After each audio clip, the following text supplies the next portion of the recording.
Hello दोस्तों, मैं वीरू आपका ऑनलाइन ट्यूटर। आज इस चैनल पे एक बार फिर से आ चुका हूँ एक बेहतरीन टॉपिक के साथ। आज का हमारा टॉपिक है राष्ट्रपति की आपातकालीन शक्तियों की आलोचना।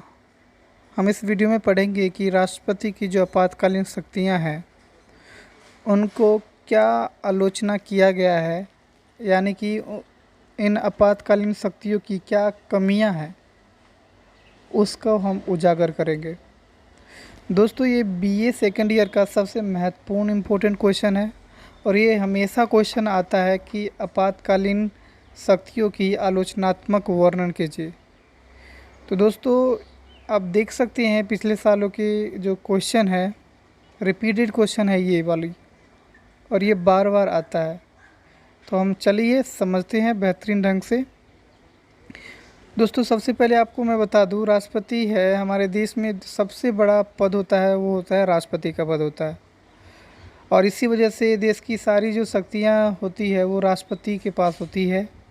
लेकिन उनकी शक्तियों का प्रयोग मंत्री परिषद करता है। ऐसा क्यों? क्योंकि हमारे देश में संसदीय व्यवस्था अपनाया गया है और संसदीय व्यवस्था अपनाने की वजह से ही राष्ट्रपति की सारी शक्तियों का प्रयोग मंत्री परिषद करता है। लेकिन मंत्री परिषद जो भी कार्यवाही करता है, जो भी प्रशासन का काम संभालता है, तो वो राष्ट्रपति के नाम पर ही कार्य करता है। राष्ट्रपति के पास दो प्रकार की शक्तियां दी गई है: साधारण स्थिति में शांतिकालीन शक्तियां और असाधारण स्थिति में आपातकालीन शक्तियां। तो आज हम आपातकालीन शक्तियों की आलोचना करेंगे हम। दोस्तों, हमारे देश में 3 प्रकार की आपातकाल की व्यवस्था की गई है। एक है केंद्रीय आपातकाल, दूसरी है प्रांतीय आपातकाल और तीसरी है वित्तीय आपातकाल। केंद्रीय आपातकाल अनुच्छेद 352 के द्वारा, प्रांतीय आपातकाल अनुच्छेद 356 के द्वारा और वित्तीय आपातकाल अनुच्छेद 360 के द्वारा लगाया जाता है।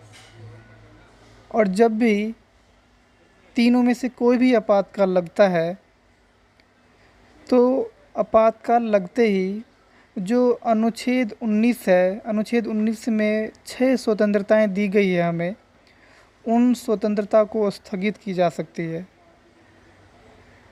दूसरी पॉइंट ये है, दूसरी प्रभाव ये है कि जब भी ये आपातकाल लगता है तो जो संसद है वो संघ सूची और समवर्ती सूची के साथ साथ राज्य सूची में भी कानून बना सकता है। आपातकाल के समय में कोई भी आपातकाल लागू हो, वो संसद किसी भी सूची में कानून बना सकता है। तीसरी बात ये है कि केंद्रीय कार्यपालिका प्रांतीय कार्यपालिका को प्रशासन संबंधी निर्देश दे सकता है, सलाह दे सकता है, आदेश दे सकता है कि किस प्रकार से प्रशासन को संभालना है।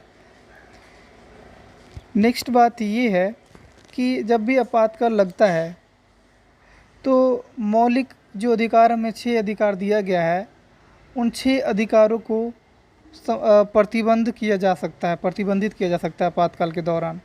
लेकिन याद रहे, सिर्फ और सिर्फ छठा जो हमारा जो मौलिक अधिकार है, संवैधानिक उपचारों का अधिकार, उसे हनन नहीं किया जा सकता है, उसको स्थगित नहीं किया जा सकता है। नेक्स्ट है कि जब आपातकाल लगता है तो देश की सारी शक्तियां राष्ट्रपति अपने हाथों में ले सकता है, सिवाय जो उच्च न्यायालय और सर्वोच्च न्यायालय के जो शक्ति है उनको छोड़ करके। नेक्स्ट है कि राष्ट्रपति इतनी शक्तिशाली हो जाता है आपातकाल के समय में, जिससे वो एक तानाशाही शासक के रूप में उदय हो सकता है। वो जैसे हिटलर ने देश की सारी शक्तियों को अपने हाथों में ले लिया था, उसी प्रकार हमारे देश में भी ऐसा हो सकता है। ठीक है, तो ये आपातकाल के हम प्रभाव पढ़ रहे हैं, या फिर यूँ कह लो आलोचना हम पढ़ रहे हैं। दोस्तों, जब भी वित्तीय आपातकाल लगता है हमारे देश में, तो वित्तीय आपातकाल जब लगता है तो देश में साख को खतरा होता है, आर्थिक संकट होता है देश में, तो ही वित्तीय आपातकाल की घोषणा किया जाता है। और वित्तीय आपातकाल के समय राष्ट्रपति देश के जो केंद्र सरकार हो या राज्य सरकार के जो अधिकारी हैं उनके वेतन और भत्तों में कटौती कर सकता है। यही नहीं बल्कि जो केंद्र सरकार और राज्य सरकार के वित्त बंटवारे संबंधी जो भी प्रावधान है, जो भी अनुच्छेदों में प्रावधान किया गया है, व्यवस्था किया गया है, उसमें बदलाव कर सकता है। और केंद्र सरकार और राज्य सरकार को धन संबंधित बिल को अपने पास पेश करने के लिए, अपनी स्वीकृति को देने के लिए दबाव डाल सकता है। तो इस तरह से देश की जो सारी शक्तियां हैं वो केंद्र सरकार के हाथों में आ जाती है हर मामले में, वो चाहे केंद्रीय आपातकाल लगा हो या प्रांतीय या फिर वित्तीय। यहाँ पे हर मामले में किसे देखने को मिल रहा है पावरफुल, वो देखने को मिल रहा है केंद्र सरकार, यानी कि केंद्रीय सरकार बहुत ज़्यादा पावरफुल देखने को मिल रहा है। तो ऐसे में हमारे देश में जो संघीय व्यवस्था अपनाया गया है, संघात्मक ढांचा अपनाया गया हमारे देश में, ठीक है, उसको खतरा माना जा सकता है आपातकाल के दौरान।